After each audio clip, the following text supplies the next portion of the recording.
ఉంది, శ్మశానంలో ఎందుకుంటారు మీరు అని అడిగింది. అడిగితే ఆయన చెప్పాడు, పార్వతి చేతకాక నేను శ్మశానంలో లేను. బ్రహ్మదేవుడు అడిగాడు, శంకర చీకటి పడిన తరువాత ఉగ్రభూతాలన్నీ కూడా ఇళ్లల్లోకి బయలుదేరుతాయి, వాళ్ళని అనుష్ఠానం చేయనివ్వవు. సూర్యోదయాత్ పూర్వం నిర్మాల్యం అవి తీసేస్తాయి, తీసి పూజ చేసేస్తాయి. తర్వాత యజమాని చేసినా ఇక ఫలితం ఉండదు.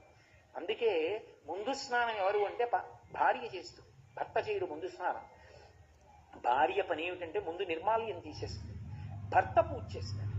ఎందుకంటే ఆయన అనుష్ఠానం చేసుకోవడానికి పూజ చేసి వచ్చే లోపల పూజామందిరం తుడిచి కడిగి ముగ్గు పెట్టి మడి నీళ్లు పెట్టి చెయ్యాలి కదా. నిర్మాల్యం తీయడం భార్య పని. అందుకే ఇప్పటికీ శ్రీకాళహస్తిలో శివలింగానికి ముందు అభిషేకం చేయరు, జ్ఞానప్రసూనాంబకు ముందు అభిషేకం. ఇల్లాలు ముందు స్నానం అనడానికి గుర్తు అక్కడ. కాబట్టి శంకర ఈ ఉగ్రమైనటువంటి భూత ప్రేత పిశాచములన్నీ ఇళ్లలోకి వచ్చేస్తాయి. అవి రాకుండా ఉండాలంటే వాటిని కాసేపు తమాషా చేసి అట్టే పెట్టాలి. అందుకని శ్మశానంలో ఆయన నర్తన చేస్తుంటాడు. ఆ నర్తన చేస్తూ అవన్నీ అక్కడ కూర్చుంటాయి. రెండో కారణం ఎందుకుంటానో తెలుసా పార్వతి? బ్రతికున్న నాళ్ళు నావాళ్ళని కష్టపడి వాళ్ళింటికి ఎడతాడు, వీళ్ళింటికి ఎడతాడు, ప్రయాణాలు చేస్తాడు, రైళ్లు ఎక్కుతాడు, అక్కడికి ఎడతాడు, ఇక్కడికి ఎడతాడు, విమానాలు ఎక్కుతాడు, వాళ్ళింటికి భోజనం అంటాడు, వీళ్ళింట్లో పలహారం అంటాడు, అన్ని తిరుగుతాడు. సరదాగా అలా వెళ్ళొద్దామని ఎవడైనా రుద్రభూమికి ఎడతాడా? ఎవడు వెళ్ళాడు. కానీ అంతా అయిపోయిన తర్వాత రుద్రభూమికి తీసుకొస్తారు. తీసుకొచ్చిన తర్వాత నేనని ఇన్నాళ్ళు ఇన్ని ఫెయిర్ అండ్ లవ్లీలు రాసి, ఇన్ని ఆలౌట్లు పెట్టి, ఇంత ఏసీలో ఇంత పరుపు మీద పడుకోబెట్టిన శరీరం కట్టెల్లో కాలిపోతుంటే చూసుకుంటూ ఉంటాడు జీవుడు.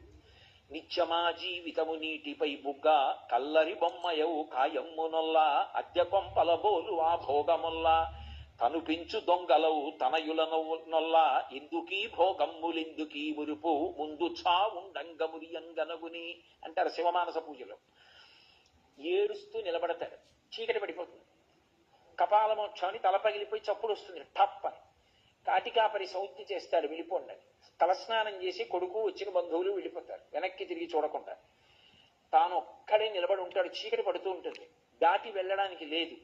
అయ్యయ్యయ్యో వీళ్ళందరినీ నమ్ముకున్నాను, మా ఆవిడని ఇంత పిచ్చి పెట్టుకున్నాను, కాయము వీడి జీవుడితి కంపిత చిత్తత నీకు చుండవు నాయనయంచు ఎచ్చు నిజనందన నందినులైనుగా ని కందోజిని భస్మములు తొలుత దుఃఖమహంబుని సొచ్చు పత్నియన్ కాయము వీడిరారు కథ చేసిన కర్మము పుణ్యము తప్ప శంకర అని ఏడుస్తుంటే ఓదార్చడానికి ఒక్కడుండడు పార్వతి.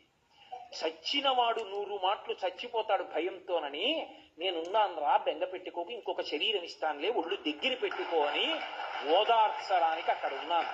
అంతేకాని నాకు ఇల్లు లేక ఆవాసం లేక అక్కడ లేనివాడను కాను ఈశ్వరి, తండ్రిని, నా దయ అది అన్నాడు.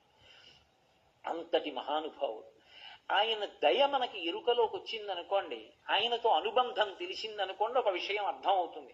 ఆయన శాశ్వతుడు. ఎందుకని?